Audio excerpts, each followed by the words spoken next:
नंदियाल में बरक़ी महकमे के दफ्तर के हाथे में खुसूसी बिजली अदालत प्रोग्राम का इनेकाद। आसाम में गरीब और अक़लियती बिरादरियों के मकानात को बुलडोजर से तोड़ने का अमल फौरी तौर पर बंद किया जाए। SDPI Nandyal assembly. जिला नंदियाल को प्लास्टिक फ्री जिला बनाने के लिए सबको काम करना चाहिए। रियासती वजीर बराए अक़लियती कानून व बहबूद NMD फारूक। बाबू श्योरिटी फ्रॉड गारंटी। साबिक MLA कट्टासानी रामी रेड्डी और बंगनापल्ले के चला विघ्नेश्वर रेड्डी। आवाज उर्दू टीवी में आपका इस्तकबाल है। Social democratic party of India की मुल्कगीर एहतजाज के एक हिस्से के तौर पर आसाम में बीजेपी हुकूमत की तरफ से गरीबों और अक़लियतों के मकानात को बुलडोजर से मिस्मार करने के खिलाफ नंदियाल कस्बे के मुकामी गांधी चौक पर एहतजाजी मुजाहरा किया गया। इस एहतजाजी मुजाहरे से खिताब करते हुए SDPI के रियासती नायब सदर हाफिज अताउल्लाह खान ने कहा कि आसाम में बीजेपी हुकूमत एक इफरीत की तरह काम कर रही है और गरीबों, मजलूम तबकात और अक़लियतों के घरों को बुलडोजर से गिराना नाइंसाफी है। हुकूमत को ऐसी अहमकाना हरकतों और आइन को तबाह करने वाली हरकतों को फौरी तौर पर रोकना चाहिए और हर हिंदुस्तानी को इसकी सख्त मजम्मत करनी चाहिए। SDPI के जिले जनरल सेक्रेटरी एजाज हुसैन ने कहा कि 2014 के बाद मरकज और आसाम में बरसरे इख्तदार आने वाली बीजेपी हमेशा मजहबी सियासत करती रही है, खास तौर पर अक़लियतों पर जुल्म सितम, अक़लियतों को रुसवा करके पेश करना और अक्सरियती वोट हासिल करने की कोशिश करती रही है। इसी के एक हिस्से के तौर पर आसाम में गरीब और अक़लियती बिरादरियों के 1080 मकानात को रातों रात मिस्मार करके वहां रहने वालों को बेदखल कर दिया गया। जब मुकामी लोगों ने इसके खिलाफ एहतजाज किया तो पुलिस ने लाठी चार्ज की और फायरिंग भी की। एजाज हुसैन ने मजीद कहा कि हम सबको मिलकर ऐसी फिरका परस्त पार्टी की मुखालिफत करनी चाहिए और social democratic party of India उस वक्त तक लोगों को बेदार करती रहेगी जब तक बीजेपी के नजरियात को खत्म नहीं किया जाता। बिलखुसूस जहां भी नाइंसाफी होगी, मुतासिरीन की मदद के लिए social democratic party of India हमेशा आगे आएगी। आसाम हुकूमत को चाहिए कि वो इस तरह की घिनौनी हरकतों को फौरी तौर पर रोके और मुनहदी मकानात को दोबारा तामीर करे। उन्होंने हुकूमत से मुतासिरीन की मदद का मुतालबा किया। इस एहतजाजी प्रोग्राम में SDPI नंदियाल असम्बली के नायब सदर हनीफ माजिद खान, सेक्रेटरी सुलेमान सुल्तान, असम्बली कायदीन अख्तर हुसैन, रिजवान आलम, करीमुल्लाह, सोहेल सिद्दीक और दीगर कायदीन ने शिरकत की।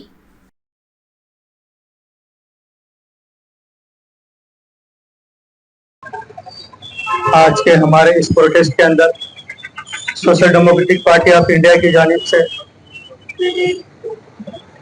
आज गांधी चौक के अंदर शहर नंदियाल में जो प्रोटेस्ट अभी मुनाकिद किया गया है, ये प्रोटेस्ट असम के अंदर जितने लोगों के घर गिरा दिए गए, बुलडोज कर दिए गए, इनका किसी तरह का कोई कसूर नहीं था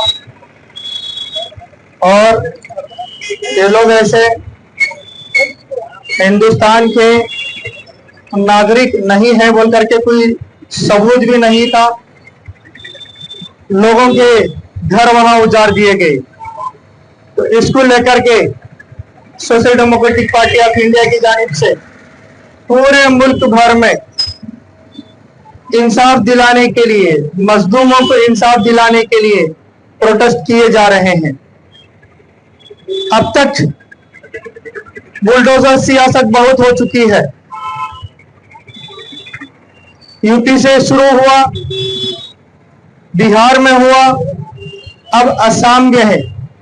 अभी असम में गुज़िश्ता हफ्ते तकरीबन 2500 घर गिरा दिए गए, जिनमें 20,000 से ज्यादा लोग बेघर हो गए। और इन लोगों के घरों को गिराना ही नहीं, इन लोगों के घरों को गिराने के लिए एडवांस में इनको किसी तरह का कोई इंटीमेशन नहीं दिया गया कि तुम्हारे घर गिरा दिए जाएंगे और तुम्हारे घर यहाँ की जो जमीन है, ये जमीन पर तुम्हारे घर अवैध है बोल करके किसी तरह का कोई ऐसा नोटिस नहीं दिया गया। భారతదేశంలో ఎన్నో సంవత్సరాల నుంచి ప్రతి ఒక్క కులాలకు చెందిన వారు, మతాలకు చెందిన వారు అందరూ కలిసిమెలిసి జీవనం సాగిస్తున్నారు.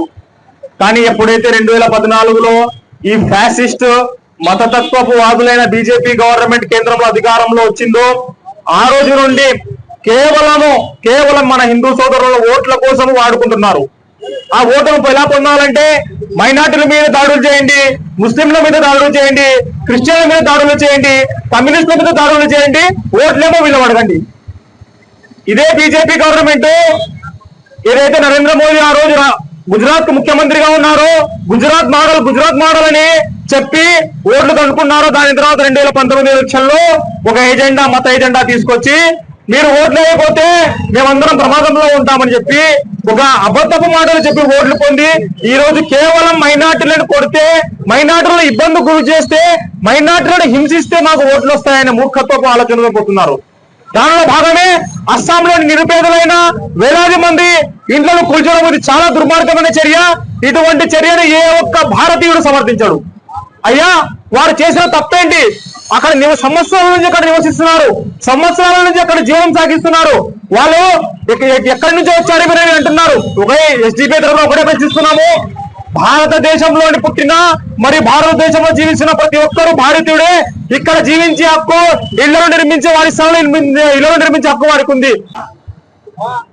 ఈ బుల్డోజర్ వ్యవస్థను రూపుమాపాలని ఎస్డిపి ఆధ్వర్యంలో చెబుతున్న ఈ నిరసన ధర్నాకు ఇన్సాఫ్ పూర్తి మద్దతు చేస్తూ ఇవాళ దేశంలో అధికారంలోకి వచ్చిన బీజేపీ ప్రభుత్వము వచ్చినప్పటి నుంచి కేవలం ఓట్ల రాజకీయాల కోసం అస్సాంలో, అదేవిధంగా ఢిల్లీలో, ఉత్తరప్రదేశ్ లో, ఇతర బీజేపీ పాలిత రాష్ట్రాలలో కేవలము మైనార్టీలకు చెందిన ఇళ్లను కూల్చడము ఇది దుర్మార్గమైన చర్య. దీనికి ఎస్డిపై చేస్తున్న పోరాటానికి ఇన్సాఫ్ కమిటీ కూడా పూర్తి బలపరుస్తూ ఈరోజు మాట్లాడడం జరుగుతుంది. आज बरोज़ हफ्ता स्वर्ण आंध्रा प्रोग्राम के एक हिस्से के तौर पर रियासती वजीर बराए अखिलती कानून व बहबूद NMD फारूक और जिला कलेक्टर जी राजकुमारी ने नंदियाल कस्बे में म्यूनसिपल दफ्तर के करीब स्वच्छता प्लास्टिक निर्मूलना प्रोग्राम में हिस्सा लिया। इस मौके पर वजीर NMD फारूक ने कहा कि ओहदेदारों, अवामी नुमाइंदों को स्वर्ण आंध्रा स्वच्छ आंध्रा प्रोग्राम से पूरी तरह वाकिफ कराया जाना चाहिए। नंदियाल म्यूनसिपालिटी में तकरीबन 700 अमला काम कर रहा है और इन सभी को शहर में सफाई के प्रोग्रामों को मजबूत अंदाज में शुरू करना चाहिए। म्यूनसिपल हुकाम गैर कानूनी तामीरात पर तवज्जो दें और इनकी रोकथाम करें।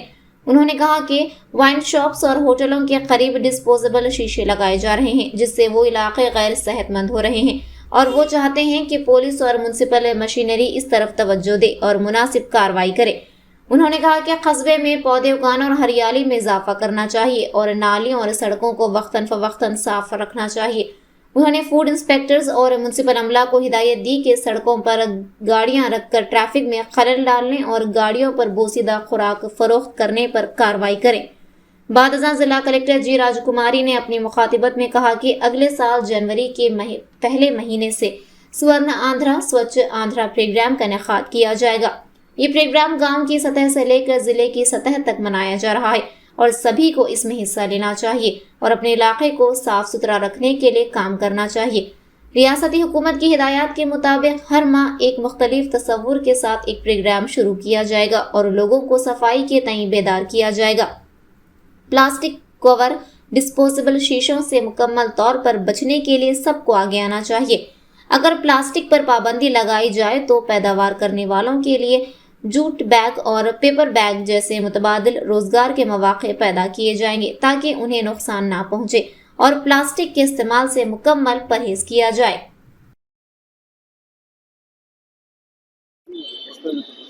అందరికీ నమస్కారం। ఈ ఏడాది మొదటి నెల జనవరి నుంచి మనం స్వర్ణాంధ్ర స్వచ్ఛాంధ్ర కార్యక్రమం ప్రతి గ్రామంలోనూ అలాగే ప్రతి మున్సిపల్ ఏరియా వార్డున కూడా మనం జరుపుకుంటూ ఉన్నాము। ప్రతి నెల కూడా గౌరవ ముఖ్యమంత్రి వర్యులు రాష్ట్ర ప్రభుత్వం ఆదేశాల మేర, ఆలోచనలు, ఆశయాల మేర ప్రజలందరూ కూడా ఆరోగ్యంగా ఉండాలి, ఆనందంగా ఉండాలి, మన ఆంధ్రప్రదేశ్ని ఆరోగ్య ఆంధ్రప్రదేశ్గా చూడాలి అన్న తపనతో ప్రతి నెల ఒక్కొక్క కాన్సెప్ట్ మనం ఒక్కొక్క కార్యక్రమం చేసుకుంటున్నాం। ఈ జూలై నెలకి వచ్చేటప్పటికి మనకి ప్లాస్టిక్ బ్యాన్ చేస్తే వాళ్ళకి ప్రత్యామ్నాయం కూడా చూపించాలి కాబట్టి మొక్కజొన్న ద్వారా కొన్ని కవర్స్ తయారవుతాయి, అలాగే జూట్ బ్యాగ్స్, పేపర్ బ్యాగ్స్ వీటిని ప్రత్యామ్నాయంగా చూపిస్తూ ప్లాస్టిక్ వినియోగాన్ని పూర్తిగా నివారించాలి అన్న ఆలోచనపై అవగాహన కల్పించాలి. మనం ఒక 15 రోజులు, నెల రోజుల సమయం వాళ్ళకి ఇచ్చి ప్రత్యామ్నాయం ఏర్పాటు చేసుకున్న తర్వాత ఇంకనూ ప్లాస్టిక్ వినియోగం ఎక్కువగా ఉంటే వారికి పెనాల్టీ వేసి తగు చర్యలు తీసుకోవడానికి అవగాహన కల్పించే విధంగా ఈ నెలలో మనం స్వర్ణాంధ్ర స్వచ్ఛాంధ్ర కార్యక్రమం చేసుకుంటున్నాము. అదే కాన్సెప్ట్ ఇప్పుడు స్వచ్ఛ ఆంధ్రప్రదేశ్ అని చెప్పి నామకరణ చేసి ఈరోజు ఈ ఎన్డీఏ ప్రభుత్వంలో ప్రధానమంత్రి గారు కూడా ఈ కార్యక్రమంలో పాల్గొని స్వయాన ఆయన కూడా ఈ స్వచ్ఛ భారత్ అని చెప్పి నినాదం ఇచ్చినాడు. అదేవిధంగా మన ముఖ్యమంత్రి గారు కూడా దాన్ని స్వచ్ఛ ఆంధ్రప్రదేశ్ అని చెప్పి వారు కూడా ఈరోజు తిరుపతిలో పాల్గొనడం జరుగుతారు. వాటి ప్రజాప్రతినిధులతో పాటు అధికారులు, టాప్ పోస్ట్ అధికారులు కూడా అందరూ పాల్గొని ఈ కార్యక్రమాన్ని ప్రజలకు అవేర్నెస్ క్రియేట్ చేయాలి. అవేర్నెస్ క్రియేట్ చేయడంలో మనం ఎంతవరకు భాగస్వాములు అవుతున్నాము అనేది మనకు ముఖ్యంగా మనకు కావాల్సిన అవసరం. నంద్యాలలో క్లీన్గా పెట్టవలసిన బాధ్యత మున్సిపల్ కమిషనర్ గారి మీద, మున్సిపల్ ఇంజనీర్ గారి మీద, మున్సిపల్ స్టాఫ్ మీద ఉంది. ఎందుకంటే దాదాపు 700 మంది స్టాఫ్ ఉన్నారు. దీన్ని వినియోగించుకొని దీన్ని నంద్యాలను, శాంటిటీని, నంద్యాల పరిశుభ్రతను కాపాడాల్సిన బాధ్యత దీని మీద ఉంది. అదేవిధంగా ఇల్లీగల్ కన్స్ట్రక్షన్స్, గాంధీ షాపుల దగ్గర కానీ తాగడము, పారేయడం, ఎక్కడ పడితే అక్కడ ఈ రాచక శక్తులు కూడా ఎక్కువ అయిపోతాయి. ఊరు మధ్యలో ఉంది కాబట్టి దీని మీద నిఘా పెట్టి పోలీసులు చెప్పి ఆ షాపుని ఇమీడియట్ గా దాని మీద యాక్షన్ తీసుకోండి. साबिक एमएलए कटासानी रामी रेड्डी और बंगनापल्ले के चला विघ्नेश्वर रेड्डी ने नंदियाल जिले के वकू मंडल सेंटर में वाक़ वाईएसआर पार्टी दफ्तर में बाबू श्योरिटी फ्रॉड गारंटी प्रोग्राम पर एक बड़े पैमाने पर मीटिंग का एहतमाम किया। खबलजी वकू मंडल के कायदीन ने साबिक एमएलए कटासानी रामी रेड्डी और चला विघ्नेश्वर रेड्डी का फूलों के साथ इस्तकबाल किया। साबिक एमएलए कटासानी रामी रेड्डी ने पार्टी कायदीन को हिदायत दी कि वो घर घर जाकर बाबू की धोखाधड़ी के बारे में आवाम को आगाह करें। उन्होंने क़यादत की तरफ से दिए गए हर प्रोग्राम को कामयाब बनाने पर जोर दिया। उन्होंने कहा कि मरकजी हुकूमत आवामी हलक़े में वाईएस जगन की आवामी हिमायत को बर्दाश्त नहीं कर पा रही है। इसी तरह उन्होंने यकीन दिलाया कि वो हलक़े के हर कारकुन का साथ देंगे।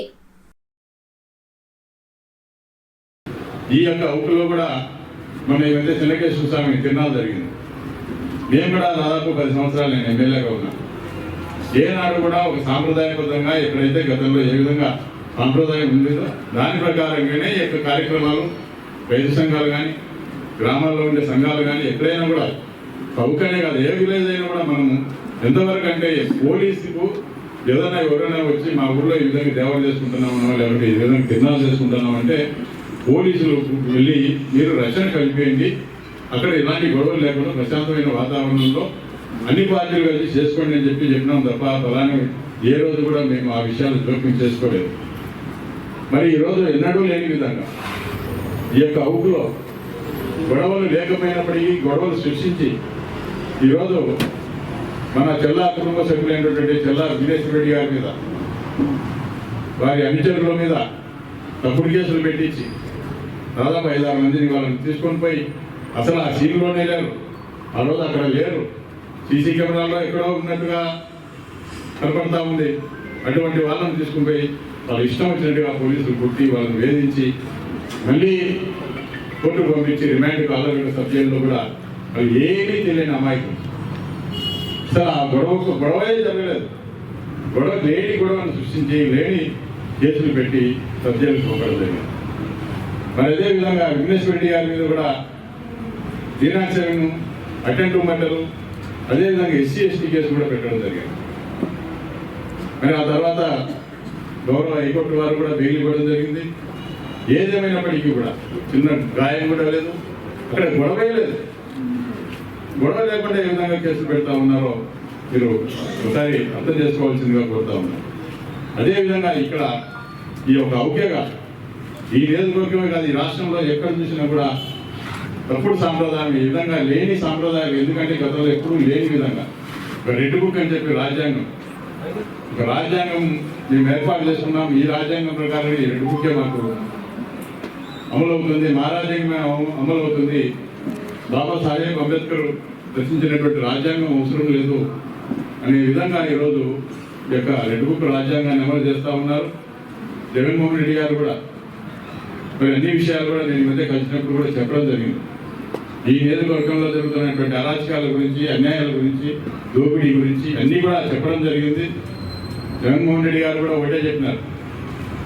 నేను కూడా గతంలో, ఎందుకంటే ప్రతి ఒక్కరికి పథకాలు అందజేయాలా, మీకు మీ చేతులు కట్టేసినాను నేను. ఏ కలెక్టర్ కానీ, ఏ ఎస్పీ కానీ, ఏ డిఐజీ కానీ, ఎవరికి కూడా మా ఎమ్మెల్యే ఇచ్చినా కూడా మీరు న్యాయం ఉంటేనే చేయండి, వాళ్ళు ఏదైనా చెప్పినా కూడా చేయొద్దని చెప్పి నేను కూడా గతంలో చెప్పినాను. కానీ మరి ఈరోజు నేను ఆ విధంగా ఆ రోజు చెప్పడం వల్ల శాంతి భద్రతల పరిస్థితి బాగున్నప్పటికీ కూడా ఈరోజు పార్టీ నష్టపోయింది అని చెప్పి కూడా ఆయనే జగన్మోహన్ రెడ్డి గారు ఒప్పుకుంటా ఉన్నారు. కాబట్టి జగన్మోహన్ రెడ్డి గారు ఒకటే చెప్పినారు, ఈసారి అటువంటిది ఉండదు, మీరేం ఫీల్ కావద్దు, ఖచ్చితంగా మనం అధికారంలోకి తప్పకుండా వస్తాం. వచ్చిన తర్వాత 2.0 అనేది ఖచ్చితంగా అమలు చేస్తాం. ఎందుకంటే ఈరోజు ఎవరిని కూడా పాపం అనేది ఖచ్చితంగా వదిలిపెట్టదు. ఖచ్చితంగా ఈ చేత చేస్తే ఈ చేత ఖచ్చితంగా రావాల్సిందే. అది ఎందుకంటే ఇంకా 3 ఏళ్ళు 4 ఏళ్ళు తొందరగా అయిపోతే 2027 ఎలక్షన్లు అయిపోతే అది ఇంకా తొందరగానే వస్తుంది. లేదంటే 4 ఏళ్ళు మనం వేచి ఉండాల్సిన పరిస్థితి ఉంది. ఖచ్చితంగా ఎవరైతే గ్రామాల్లో వేధించినారో, ఎవరైతే ఇబ్బందులు పెట్టినారో, ఎవరైతే తప్పుడు కేసులు పెట్టినారో ఆ అధికారుల మీద కానీ, ఈరోజు మన యొక్క కార్యకర్తల మీద, నాయకుల మీద దౌర్జన్యాలు ఎవరైతే చేసినారో వాళ్ళని ఎక్కడా కూడా వదిలిపెట్టేది లేదు.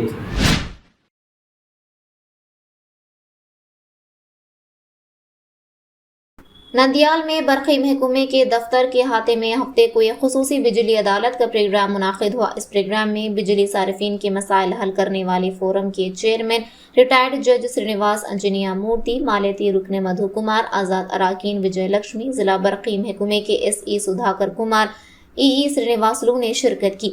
इस मौके पर बिजली के मसाइल के हल के लिए आने वाले सारिफिन से दरख्वास्तें वसूल की गई। बरक़ी महकमे के SE सुधाकर ने बताया कि नंदियाल डिवीजन के नंदियाल टाउन, नंदियाल रूरल, बांडी, आत्माकूर, वेलगुड़, महानंदी और पन्नेम मंडलों के लोगों की शिकायत का इजाला किया गया और 9 लोगों ने प्रोग्राम में हिस्सा लिया और इनके मसाइल सुने। उन्होंने कहा कि 1 माह में मसला हल करने की कोशिश की जाएगी। इस प्रोग्राम में नंदियाल डिवीजन के AEs और महकमा बिजली के अमला ने शिरकत की।